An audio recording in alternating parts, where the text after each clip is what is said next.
اعوذ باللہ من الشیطان الرجیم بسم اللہ الرحمن الرحیم فویل للمصلین صدق اللہ العظیم۔ محترم ناظرین، تھمبنیل دیکھ کر کے آپ کو عجیب لگا ہوگا کہ اب تک تو سنتے آئے تھے کہ نماز نجات کا ذریعہ ہے، نماز کامیابی کا ذریعہ ہے، لیکن آپ تو کہہ رہے ہیں کہ نمازی کے لیے ہلاکت و بربادی، ایسا کیسے ہو سکتا ہے؟ میں آپ کو وضاحت سے سمجھا دوں۔ قرآن پاک میں اللہ نے کہا فویل للمصلین، ان نمازی کے لیے ہلاکت و بربادی ہے، الذین هم عن صلاتهم ساہون، جو نماز میں سستی کرتے ہیں۔ نماز تو پڑھتے ہیں لیکن وقت کی پابندی کے ساتھ نہیں، نماز تو پڑھتے ہیں لیکن ٹال مٹول کر کے، نماز تو پڑھتے ہیں لیکن ہمیشہ نہیں، جب دل چاہا تب نماز پڑھ لیے اور جب دل نہیں چاہا تو نماز نہیں پڑھے۔ ایسی نمازی کے لیے اللہ نے ہلاکت کے بارے میں کہا ہے کہ یہ نماز ان کی ہلاکت کا ذریعہ ہے، نجات کا ذریعہ نہیں ہے۔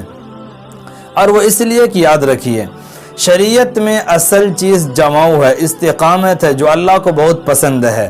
اگر یہ استقامت آپ کی زندگی میں نہ ہو، آپ شریعت پر عمل کرتے ہیں مگر جب دل چاہے تب وہ کام کرے، جب دل چاہے نہ کرے، ایسا ہے تو پھر ایسے لوگوں کے لیے ہلاکت ہے۔ میں آپ کو ایک واقعے سے سمجھا دوں۔ ایک بہت بڑے اللہ کے ولی گزرے ہیں، سری سقطی رحمۃ اللہ علیہ۔ وہ لکھتے ہیں کہ ایک مرتبہ میں راستے میں دوپہر کے وقت سفر کر رہا تھا، میں راستے میں جا رہا تھا، دوپہر کا وقت آیا، میں کھانا کھانے کے بعد ایک درخت کے نیچے قیلولہ کے لیے لیٹ گیا۔ کچھ دیر کے بعد میری آنکھ کھلی، میں وہاں سے جانے لگا تو درخت سے ایک آواز آئی ہلکی سی، یا سری کن مثلی۔ آواز یہ تھی کہ اے سری تو میری طرح ہو جا۔ تو میں حیران ہو گیا، میں نے کہا کیف اکون مثلک، میں نے درخت سے کہا کہ میں تمہاری طرح کیسے ہو سکتا ہوں؟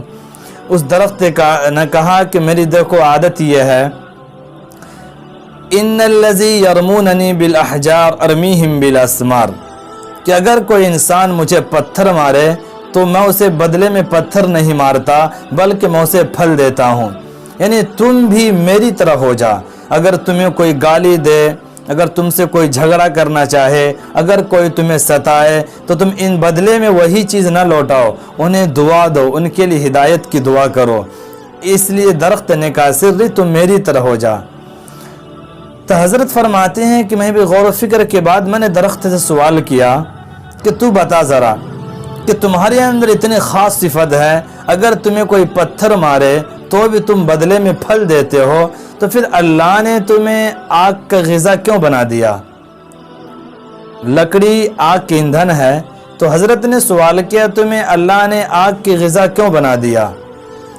وہ درخت کچھ دیر خاموش ہو کر کے بولا سری اس کی حکمت تو اللہ تعالیٰ کو معلوم ہے، لیکن جہاں تک میری سمجھ میں بات آتی ہے وہ یہ ہے کہ میرے اندر ایک بری عادت ہے، وہ یہ ہے کہ ملت بالہوا کذا و کذا، میرے اندر اتنی خاص صفت ہے، کوئی پتھر مارے تو میں پھل دیتا ہوں، لیکن ایک کمی اور کوتاہی بری عادت یہ ہے کہ میرے اندر جماؤ نہیں ہے، جدھر کی ہوا چلے میں ادھر ہی جھک جاتا ہوں۔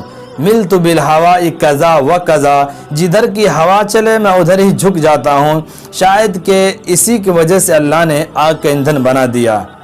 غور و فکر کرنے کی بات ہے نا کہ اگر ہماری زندگی میں نماز ہے، ہماری زندگی میں روزہ ہے، ہماری زندگی میں صدقہ اور خیرات ہے، لیکن جماؤ نہیں ہے، جیسا ماحول بنا اس میں ڈھل گئے، شریعت پر ہمارے اندر استقامت نہیں ہے، تو جس طرح اس درخت کے اندر اچھی عادت تھی کہ پتھر مارو تو پھل دے گا، اس کے باوجود آگ کے ایندھن ہے، کہیں ایسا نہ ہو کہ اگر ہمارے اندر استقامت نہ ہو تو یہ اچھی عادت نماز روزہ ہونے کے باوجود اللہ ہمیں آگ کا ایندھن بنا دے۔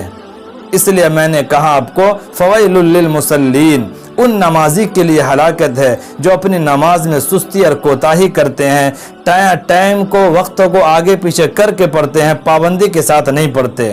اس لیے اپنے اندر استقامت کو پیدا کیجئے، دل چاہے یا نہ چاہے، ہر حال میں اللہ کا حکم ہمیں ادا کرنا ہے، اسی میں ہم سب کے لیے کامیابی ہے۔